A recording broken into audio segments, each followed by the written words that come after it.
me about consciousness and, your new recent learnings on consciousness. So I got a book put on my radar from Danny Miranda. Danny, if you happen to see this, I would love to have you on my podcast. We can talk about the book and other stuff as well. But it's called The Map of Consciousness Explained. And I don't know if you can see, but the markings in this book are unlike any other book I've done. And so the premise of it is this doctor, David Hawkins, came up with a scale for levels of consciousness. And you can also attribute levels of consciousness to levels of energy. So low vibrational to high vibrational. Each of the levels have a score attributed to it. And really, the scale is not straight line like we would see it on a plane on the earth, but that's the way you kind of think of it. So walking through it, I'm reading it, and a lot of it makes sense, and I'm beginning to try to figure out where on this scale I am. And so at the 200 is when you move from the low level of consciousness, kind of negative, if you will.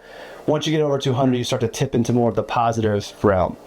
And it goes all the way up to 1,000, and the only people who ever get to the highest scale and live at that level of love is the highest, is Jesus and Buddha and not average people.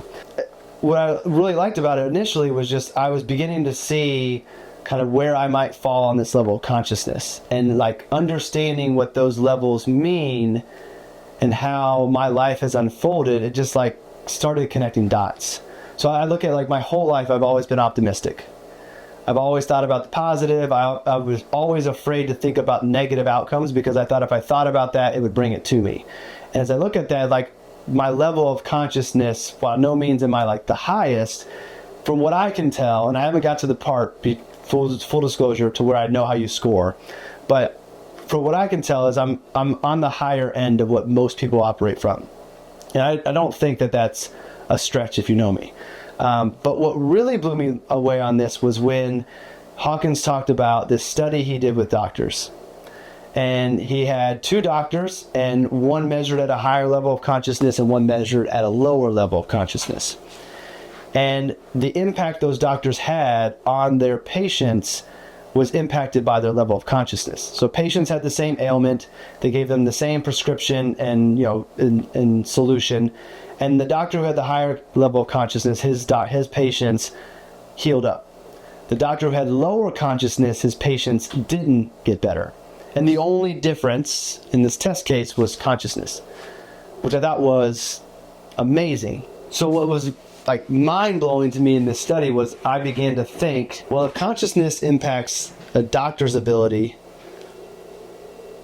could consciousness impact a life planner or a financial advisor's ability to help their clients? And I'm going to spend some time researching this to see if I can make better correlations rather than just what my mind thinks.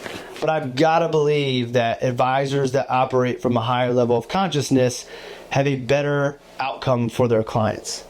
Whether it be their consciousness actually does impact the outcome, or their level of energy operating at this higher level of consciousness increases their clients' level of consciousness and energy, which brings on more positive outcomes.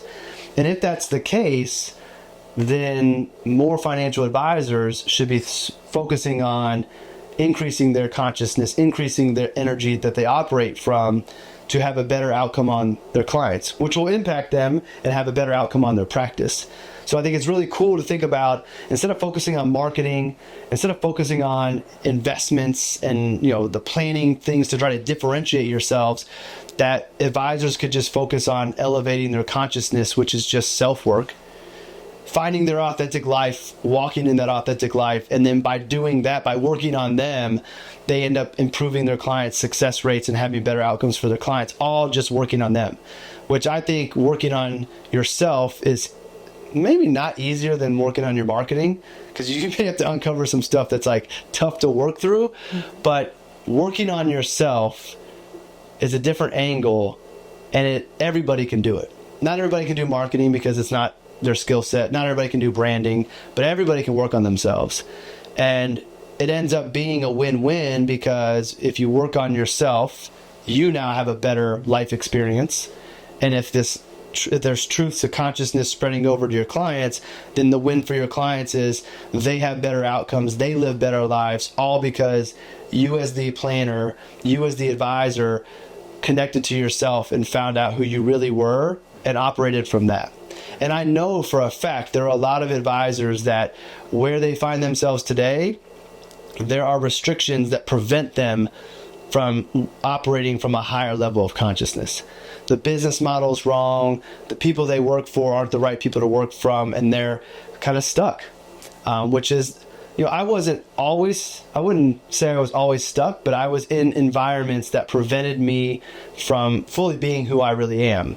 And now on the outside and going through this work on my own and figuring this out, like now I realize that I will always tailor my time and my energy and my business to allow me to operate as my authentic self, which I think puts me at the highest level of consciousness that I can be and can continue to work towards that, which will hopefully be the best thing for my clients.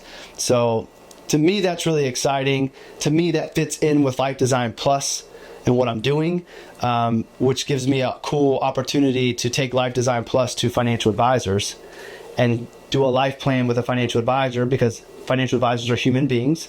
They have the same life planning needs that regular clients have, but then take that life plan and instead of taking it to your financial plan, let's take it to your business plan.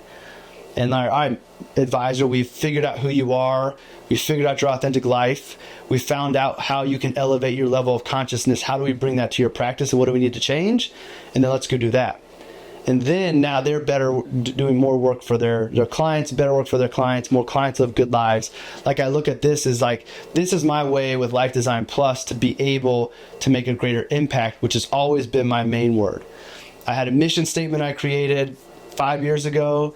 It was condensed down to the word impact. Like that's what I want to do. I want to impact everybody I come across from lives. Like every time you and I get together to do video, I hope you leave feeling like that was worth your time.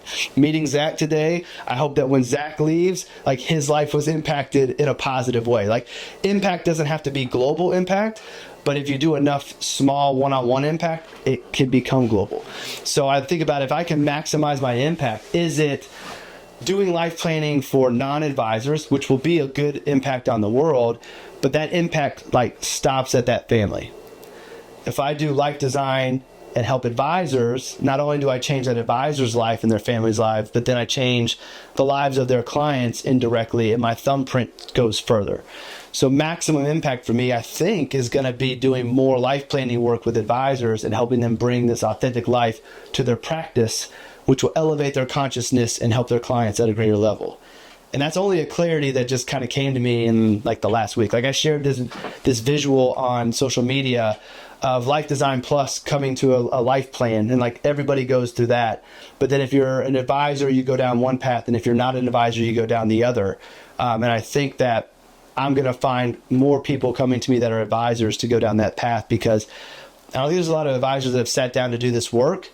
And not everybody's going to believe in it, but I think more and more advisors are moving in this direction that work's going to help them. So that's what consciousness is. That's my obsession with it now. And I can't wait to finish this book because it's been connecting so many dots, and I feel like I understand more about myself and where I came from and where I'm going just by understanding how the way we view things play out.